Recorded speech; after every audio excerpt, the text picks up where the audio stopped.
الحمدللہ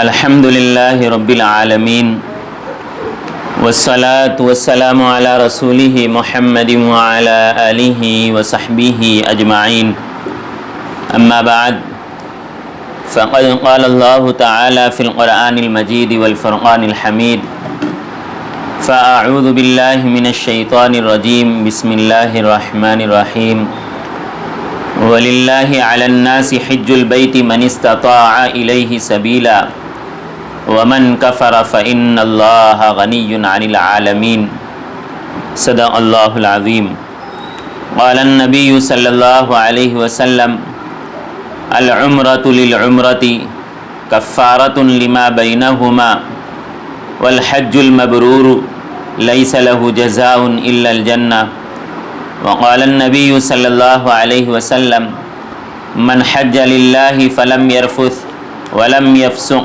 رجع كيوم ولدته امه او كما قال علیہ الصلاۃ والسلام۔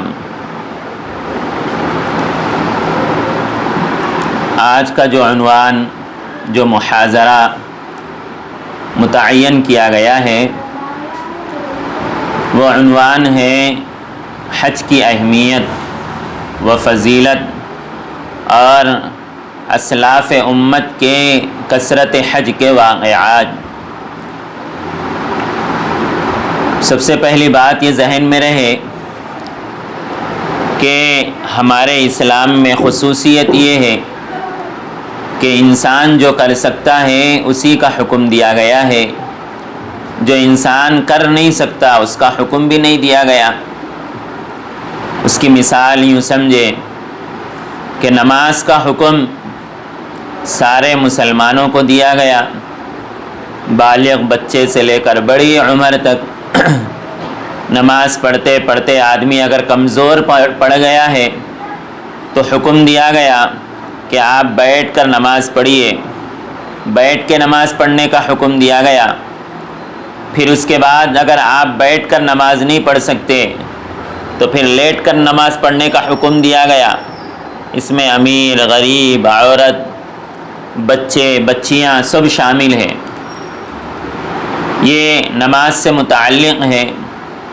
اور جو روزے سے متعلق ہے کہ روزے کا حکم دیا گیا، لیکن اگر سفر میں ہیں، روزی کا انتظام نہیں ہو سکتا، اسی طرح سے افطار کا انتظام نہیں ہو سکتا، سحر کا انتظام نہیں ہو سکتا، تو سفر میں چھوٹ دی گئی ہے کہ آپ کے لیے روزہ آپ بعد میں اس کی قضا کر لیجئے۔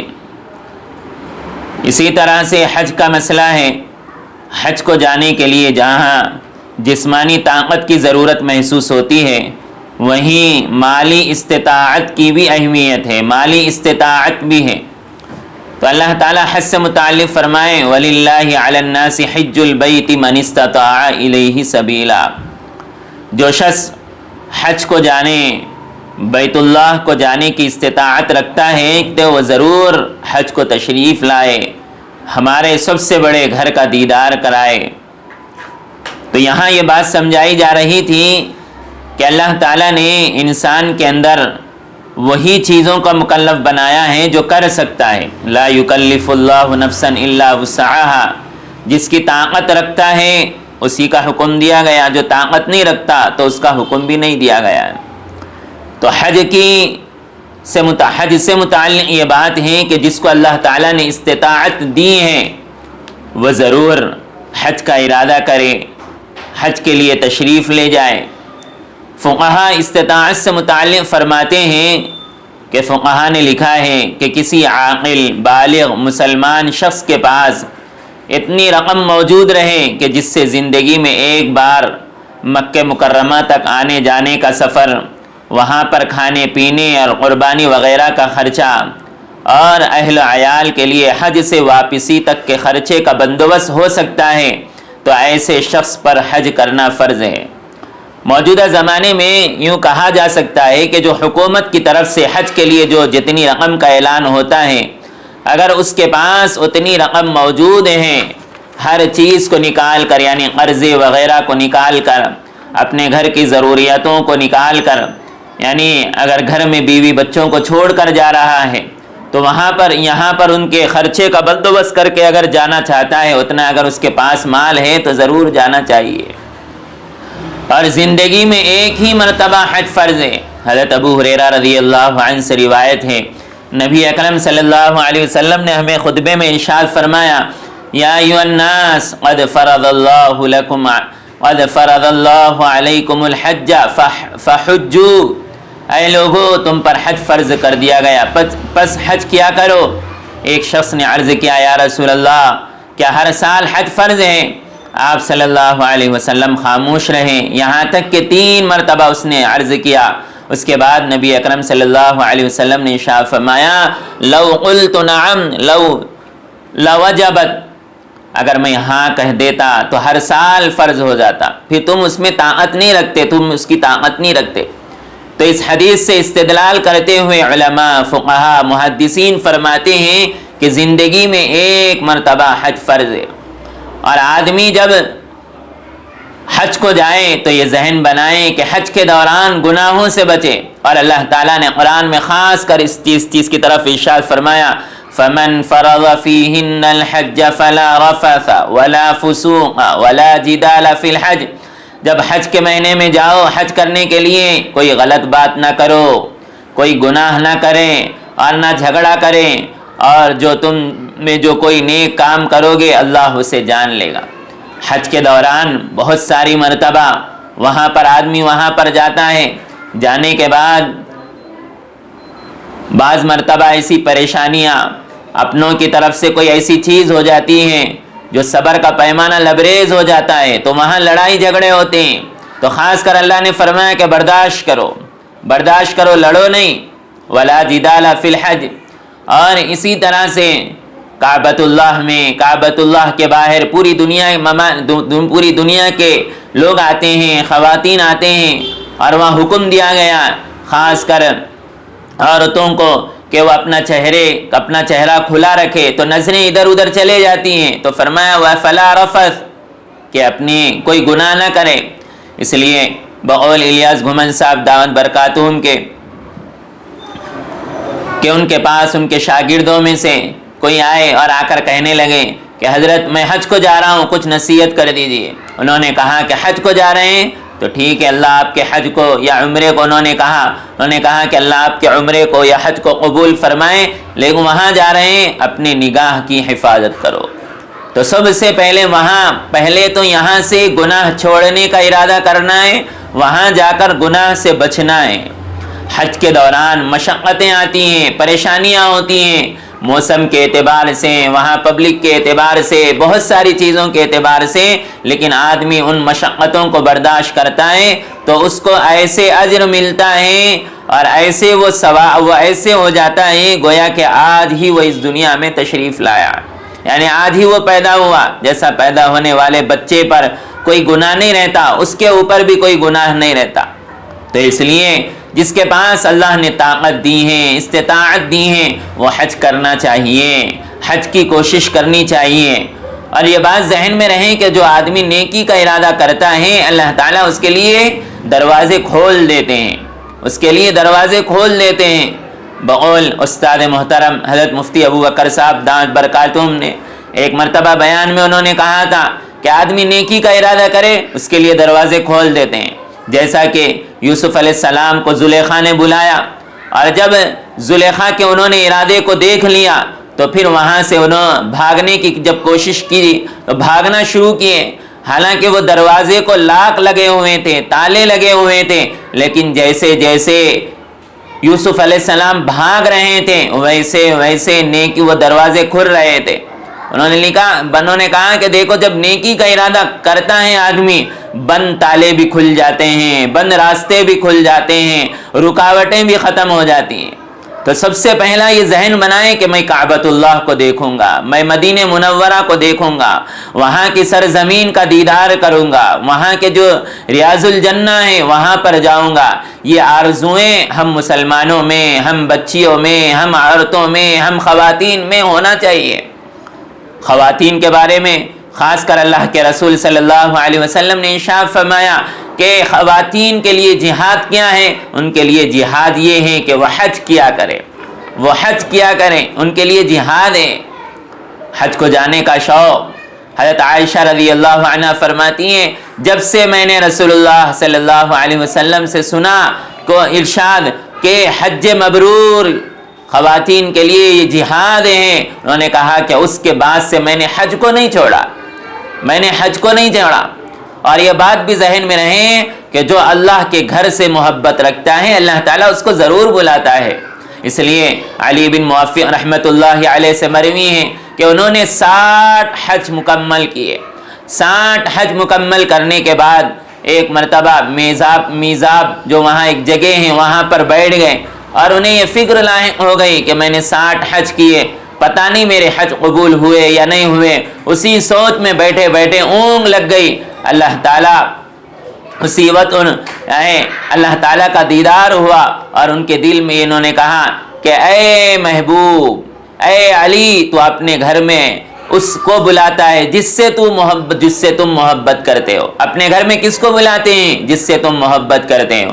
اسی طرح سے میں بھی اپنے گھر کو انہی کو بلاتا ہوں جس سے میں محبت کرتا ہوں۔ تم 60 سال سے حج کر رہے ہیں، اس بات کی دلالت ہے کہ میں تم سے محبت کرتا ہوں، اس لیے تم یہاں آئے۔ اور جس کو اللہ تعالیٰ نے استطاعت دی ہے اور وہ حج نہ کرے، اس کے لیے اللہ کے رسول صلی اللہ علیہ وسلم سے متعلق بلکہ بعض روایتوں میں حضرت عمر رضی اللہ عنہ سے متعلق یہ بات ملتی ہے کہ حضرت عمر رضی اللہ عنہ اپنے نگرانوں کو، فوجیوں کو بھیجتے تھے کہ جاؤ تلاش کرو کہ ہمارے قبیلے میں، ہمارے ملکوں میں کون سا ایسا مسلمان ہے جس کو اللہ تعالیٰ نے استطاعت دی ہے، مال دیا ہے، جا سکتا ہے لیکن پھر بھی نہیں جا رہا ہے، تو اس کے اوپر جزیہ مقرر کرو۔ جزیہ کس پر ہوتا ہے؟ غیر مسلموں پر ہوتا ہے، اس کے اوپر جزیہ مقرر کرو۔ اللہ نے استطاعت دی ہے لیکن حج کو نہیں جا رہا۔ سعید بن جبیر رحمۃ اللہ علیہ سے متعلق یہ بات ملتی ہے کہ سعید بن جبیر رحمۃ اللہ علیہ نے ایک شخص کے جنازہ پڑھانے سے انکار کر دیا۔ معلوم کیا گیا کہ آپ ان کا جنازہ کیوں نہیں پڑھا رہے؟ انہوں نے کہا کہ اللہ نے اس کو ساری چیزیں مہیا کی تھی، استطاعت رکھنے کے بعد استطاعت رکھنے کے باوجود حج کو نہیں گیا۔ میں ایسے شخص کا جنازہ پڑھانے تیار نہیں جس کو استطاعت کے باوجود وہ حج کو نہ جائے، استطاعت کے باوجود وہ حج کو نہ جائے، میں ایسے شخص کا جنازہ پڑھانے کے لیے تیار نہیں۔ کتنی بڑی بات لکھی ہے کہ بزرگ نے، بڑے اللہ والے سعید بن جبیر رحمۃ اللہ علیہ کی تاریخ پڑھنی چاہیے۔ اتنی بڑی شخصیت حج کو نہ جانے پر نماز جنازہ پڑھانے سے انکار کر دیے۔ اور سفر حج عشق و محبت کی منزل ہے، عشق و محبت کی منزل ہے۔ اس میں سلے ہوئے کپڑے کے بجائے ایک کفن نما لباس پہن لینا، ننگے سر رہنا، کنگھی نہیں کرنا، ناخن نہیں تراشنا، بالوں میں تیل نہیں لگانا، خوشبو کا استعمال نہیں کرنا، اپنی اصلی حالت میں آ کر اللہ کے دربار کو پکڑ لینا۔ بلکہ ہمارے اکابر میں بڑی ایک شخصیت گزری ہے، وہ کہا کرتی تھی کہ دیکھو جب احرام کا جب کپڑا پہنو تو یہ سمجھو گویا کہ تم نے جنازے کا لباس، کفن کا لباس کفن پہن لیا ہے، کفن پہن لیا ہے۔ جب گھر سے نکلے تو ایسا سمجھے کہ تم ڈولے سے اپنے گھر سے آخری مرتبہ نکل رہے ہو، اور جب تم سواری میں سوار ہو گئے تو ایسا سمجھو گویا کہ تم اللہ کی طرف جا رہے ہیں۔ یہ سفر حج اللہ، اور یہ شوق بڑھتے رہنا چاہیے کہ میں گھر سے نکل گیا، اب اللہ کے گھر کے دیدار کر رہا ہوں۔ پھر وہاں جانے کے بعد سب کو ایک لباس میں ہے، پورے سفید لباس میں ہے، تو وہاں پر ایک شوق میدان ارواح میں جب وہاں پر اللہ تعالیٰ فیصلے فرمائیں گے تو پوری دنیا کے لوگ وہاں پر رہیں گے، وہاں جیسے نفسا نفسی کا عالم ہوگا یہاں پر بھی ہوگا۔ تو اس لیے سفر حج کو جانے والے یا ارادہ کرنے والے یہ عشق اور محبت کا سفر سمجھے۔ اس لیے ایک بزرگ کے بارے میں لکھا ہے کہ وہ حج کو گئے اور حج کو جانے کے بعد انہوں نے دیکھا کہ ایک بچہ ہے، چھوٹا سا بچہ، جو ان کے پاس آتا، ان کے گھر والوں کے پاس آتا تو وہ کبھی روٹی کھلاتے، کبھی کوئی اور چیز کھلاتے۔ بہت ساری مرتبہ ایسا ہوا کہ اس کو اپنے ساتھ بٹھا کر کھانا کھلا لیے انہوں نے۔ پھر اس کے بعد جب وہ جانے کا ٹائم ہوا، جانے کا وقت ہوا، تو انہوں نے کہا کہ بیٹا تم یہاں پر رہ رہے ہو، آپ کے امی ابا کوئی نہیں ہے، چلو ہمارے ساتھ سفر کریں گے۔ تو وہ سفر کرنے کے لیے نکلے۔ وہ سفر کرنے وہ نکلنے سے پہلے اس بچے سے کہا، انہوں نے کہا کہ آپ ہمیں ساری چیزیں دیں گے؟ ہاں دیں گے۔ انہوں نے کہا کہ یہاں جہاں مجھے لے جا رہے ہو وہاں بیت اللہ موجود ہے؟ انہوں نے کہا کہ بیت اللہ اگر وہاں رہتا تو ہم یہاں کیوں آتے، وہاں بیت اللہ موجود نہیں ہے۔ انہوں نے کہا کہ میں بیت اللہ کو چھوڑ کر آپ کے ملک میں نہیں آ سکتا۔ چھوٹا سا بچہ ہے لیکن کعبۃ اللہ سے محبت، وہاں رہ کر اپنے آپ کو وہاں رہ کر مشقتیں برداشت کرنے تیار ہے لیکن حج کو چھوڑنے تیار نہیں۔ مفتی شفیع صاحب رحمۃ اللہ علیہ کی بیٹی سے متعلق یہ بات ملتی ہے، بیٹی عثمانی صاحب کی بہن سے متعلق یہ بات ملتی ہے کہ بہن کا انتقال ہوا، عثمانی صاحب دعوت برکاتہم کے، چھوٹی سی لڑکی ہے، انتقال ہوا۔ جب ان کے جہاں پر وہ رہتی تھی، جہاں پر سوتی تھی، جہاں پر کپڑے رہتے تھے، وہاں پر جب اس کی تدفین ہونے کے بعد ان کے کپڑوں کو نکالا گیا تو چھوٹی سی پاکٹ بھی نکلی، چھوٹا سا غلہ نکلا اور اس غلے پر لکھا ہوا تھا حج کو جانے کی رقم، حج کو جانے کی رقم۔ چھوٹے سے بچپن سے سفر حج کا شوق، یہ چیزیں ہوتی ہیں جو انسان کو آگے بڑھاتی ہیں، اللہ سے ملاتی ہیں، کعبۃ اللہ کا دیدار کراتی ہیں۔ اور ہمارے اکابر صحابہ کرام رضی اللہ علیہم اجمعین اور بعد کے بزرگان دین کے بارے میں یہ بات ملتی ہے، وہ بار بار حج کو جانے کا شوق رکھتے تھے۔ حضرت عبداللہ بن عباس رضی اللہ عنہ فرماتے ہیں کہ میں نے حضرت عمر رضی اللہ عنہ کے ساتھ 11 حج کیے۔ امام ابو حنیفہ رحمۃ اللہ علیہ سے متعلق یہ بات ملتی ہے کہ انہوں نے 55 حج کیے۔ امام مکی بن ابراہیم رحمۃ اللہ علیہ سے متعلق یہ بات ملتی ہے کہ انہوں نے 60 حج کیے۔ امام سعید بن مسیب رحمۃ اللہ علیہ سے متعلق یہ بات ملتی ہے کہ انہوں نے 40 حج کیے۔ امام اسود بن یزید رحمۃ اللہ علیہ نے 80 مرتبہ حج و عمرے کیے ہیں۔ امام عمرو بن میمون رحمۃ اللہ علیہ نے 60 حج کیے۔ امام حسن بن مسعود رحمۃ اللہ علیہ نے 80 حج کیے۔ امام سفیان بن عیینہ رحمۃ اللہ علیہ نے 70 حج کیے، 70 حج کیے۔ اور جب حج ہوتا، حج ہونے کے بعد وہ دعا کرتے، اے اللہ اس سفر کو آخری نہ بنائیے، اس سفر کو آخری نہ بنائیے۔ وہ ہمیشہ 60 سال سے دعا کرتے، 60واں سال جب پہنچے تو انہیں یہ دعا کرتے ہوئے شرم محسوس ہوئی، عار محسوس ہوئی، یعنی شرم حیا محسوس ہوئی، تو انہوں نے دعا نہیں کی۔ پھر اسی سفر کے بعد ان کا انتقال ہو گیا۔ امام نصر بن قریش رحمۃ اللہ علیہ نے 40 حج کیے۔ امام علی بن عبد الحمید رحمۃ اللہ علیہ نے 40 پیدل حج کیے۔ امام جعفر بن خلدی رحمۃ اللہ علیہ نے 60 حج کیے۔ امام سعد بن سلیمان سعدی رحمۃ اللہ علیہ نے 60 حج کیے۔ امام اوزاعی رحمۃ اللہ علیہ نے 60 حج کیے۔ یہ ساری چیزیں یہ چیزیں یہ بات میں ملتی ہے کہ انہوں نے کعبۃ اللہ سے محبت کی تو اللہ نے انہیں بار بار بلایا، اللہ نے انہیں بار بار اپنے پاس بلایا، اپنے گھر کا دیدار کرایا۔ تو مقصود یہ ہے کہ ہم کعبۃ اللہ کی طرف اپنا شوق پیدا کریں، کعبۃ اللہ کو دیکھنے کا شوق۔ ہمارے بچوں میں پارکوں کو دیکھنا، گھومنا، ان چیزوں کا تو شوق ہے، لیکن کعبۃ اللہ کا شوق کم ہوتے جا رہا ہے، مدینہ منورہ کا شوق کم ہوتے جا رہا ہے۔ امام اوزاعی رحمۃ اللہ علیہ حج کے دوران عبادت و ریاضت کیا کرتے تھے، لیکن جواب حج کے دوران عبادت و ریاضت، قرآن کی تلاوت بھی ہو رہی ہے، طواف پہ طواف بھی ہو رہے ہیں، تیز بارش کے دوران بھی طواف کر رہے ہیں۔ فرمایا کہ عبادت کا کوئی باپ ایسا نہیں ہے جسے لوگ انجام دینے سے قاصر ہو، مگر اس کی قیمت عبداللہ بن زبیر چکائیں۔ سیلاب آ گیا، کعبے کو ڈھانپ دیا گیا، لیکن عبداللہ بن زبیر رضی اللہ عنہ نے طواف نہیں چھوڑا۔ امام زین العابدین رحمت اللہ علیہ جب تلبیہ پڑھتے لبیک لبیک اللہم لبیک تو جسم پر کپکپی طاری ہو جاتی۔ پوچھنے والوں نے پوچھا کہ کیا وجہ ہے، اتنا خوف کیوں آ رہا ہے؟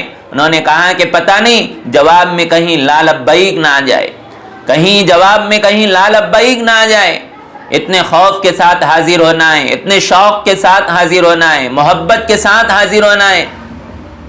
اور جب اللہ تعالیٰ بلائیں وہاں پر زیادہ سے زیادہ خدمت کرنے، زیادہ سے زیادہ قرآن پڑھنے، اپنا صحیح وقت متعین کر کے وہاں پر جانا ہے۔ پہلے کے لوگ پیدل سفر کر کے بھی جایا کرتے تھے۔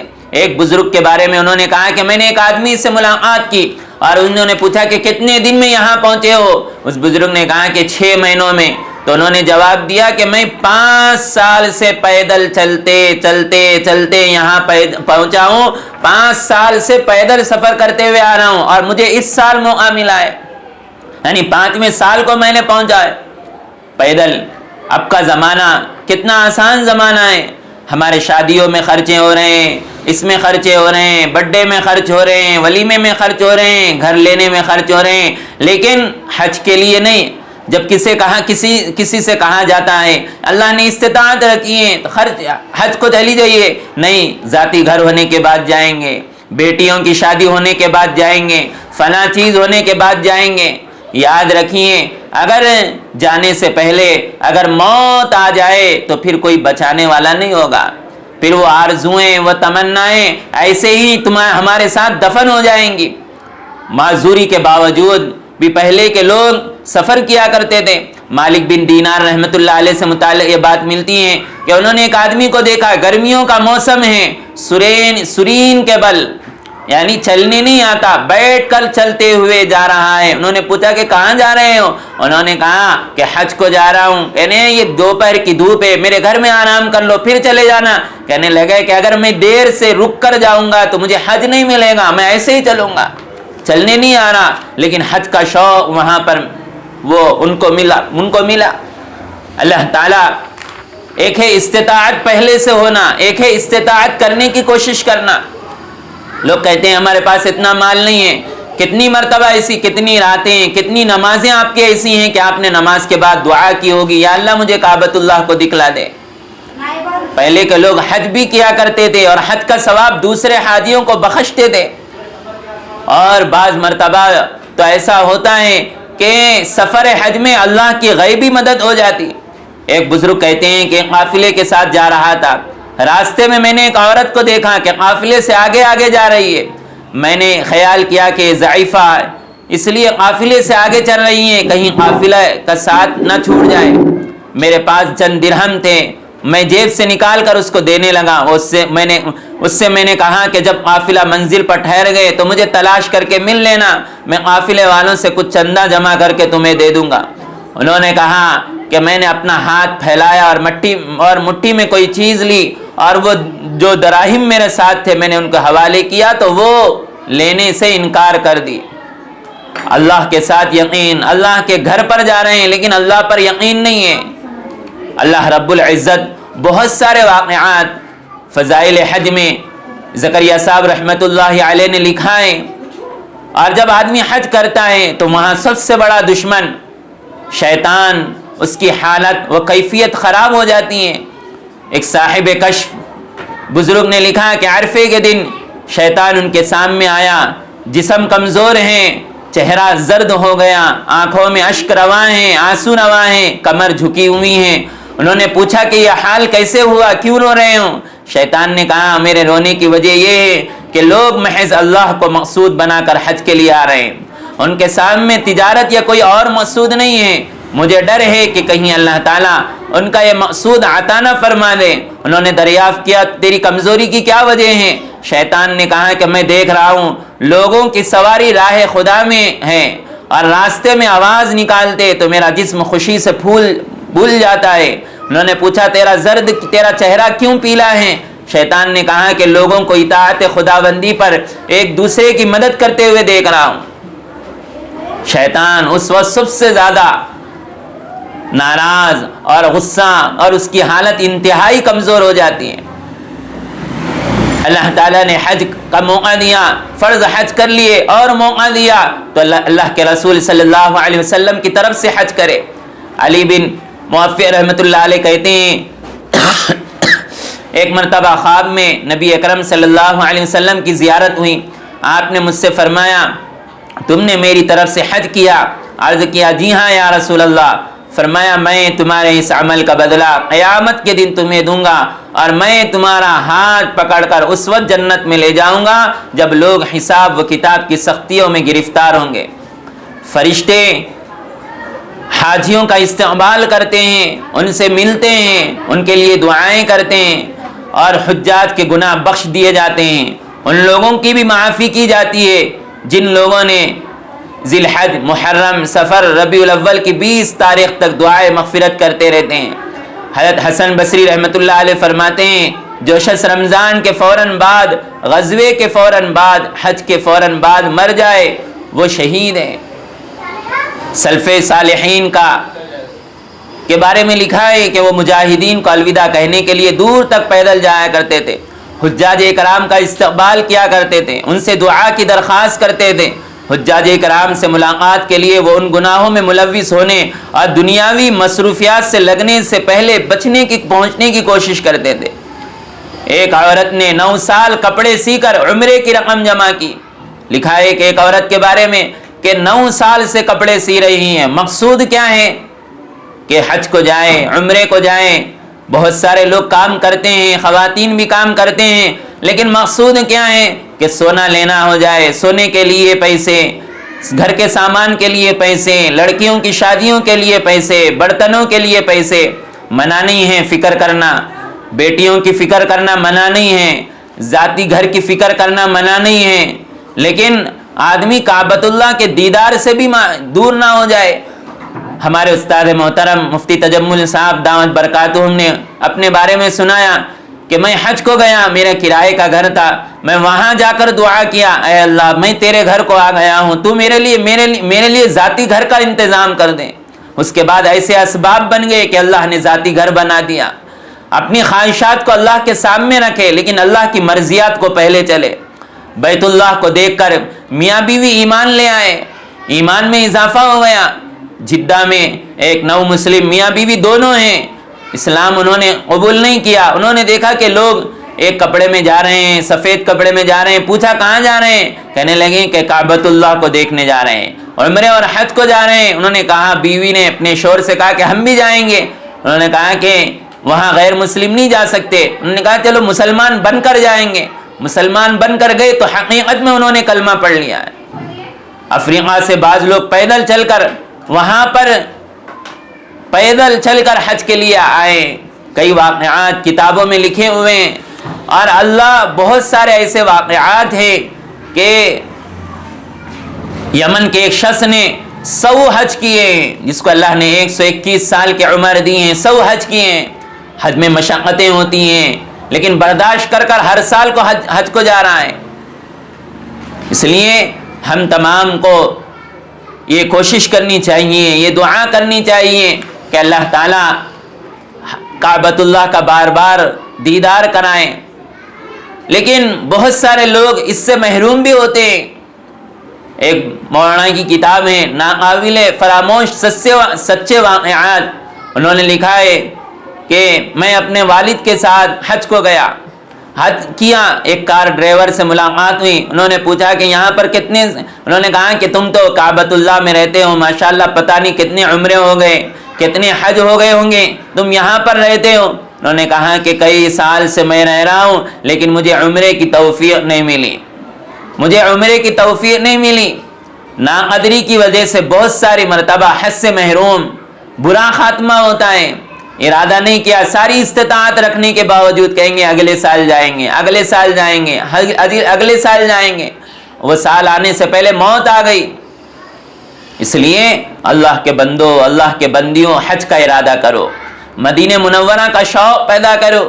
رشید احمد گنگوئی رحمۃ اللہ علیہ سے متعلق بات ملتی ہیں، ہمارے اکابر علماء دیوبند میں سے بڑے ہیں، انہوں نے جب ملک آزادی کے قریب تھا، ان چیزوں میں تھے، وہ ملک کو آزاد کرنے کے سلسلے میں ایک سال انہیں شوق ہوا کہ مجھے جانا چاہیے، حج کو جانا چاہیے، کعبۃ اللہ کو انہوں نے ارادہ کیا، اللہ نے انتظام کر دیا، اللہ نے انتظام کر دیا۔ ایک صاحب کا ارادہ ہوا کہ میں علماء کو لے کر جاؤں گا، انہوں نے ایک علماء کی ایک ٹیم کو انہوں نے لیا اور لے کر کعبۃ اللہ میں حج کیے، اور حج کے بعد ان کا انتقال ہو گیا، اور رشید احمد گنگوئی رحمۃ اللہ علیہ کا حج ہو گیا۔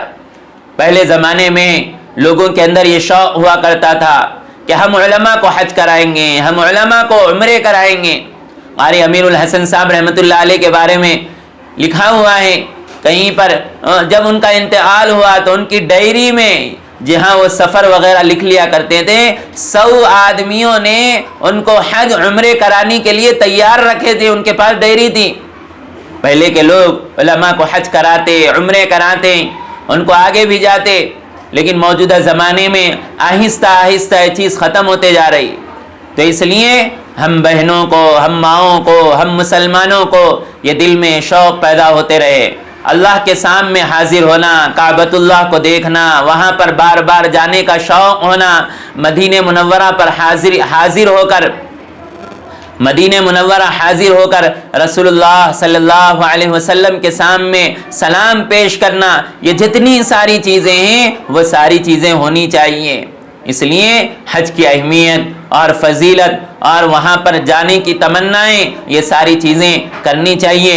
اللہ سے دعا ہے کہ اللہ تعالیٰ جو اس سال حج کو جا رہے ہیں، اللہ ان کے حج کو قبول فرمائے، اور جن کے ارادے ہیں اور تمنائیں ہیں ان کے پاس اسباب نہیں ہیں، تو اللہ تعالیٰ ان کی تمناؤں کو، ان کی آرزوؤں کو قبول فرمائے، اور جو رکاوٹیں ہیں اللہ تعالیٰ ان کی رکاوٹوں کو دور فرمائے، اور بیت اللہ کو بار بار دیکھنے اور مدینہ منورہ کی بار بار حاضری اور مسجد اقصی میں بار بار نماز پڑھنے کی اللہ توفیق نصیب فرمائے، اور یہ مقدس زمین کی، کعبۃ اللہ کی، مدینہ منورہ کی، مسجد اقصی کی، مدارس کی، جتنے لین کی جو محنتیں ہیں اور جس زمین پر یہ کام ہو رہا ہے، اللہ تعالیٰ ان تمام کو قبول فرمائے، خدمت کرنے والوں کو بھی قبول فرمائے، محبت کرنے والوں کو بھی قبول فرمائے۔ اللہ تعالیٰ سے دعا ہے کہ بتائی ہوئی باتوں پر عمل کی توفیق نصیب فرمائے۔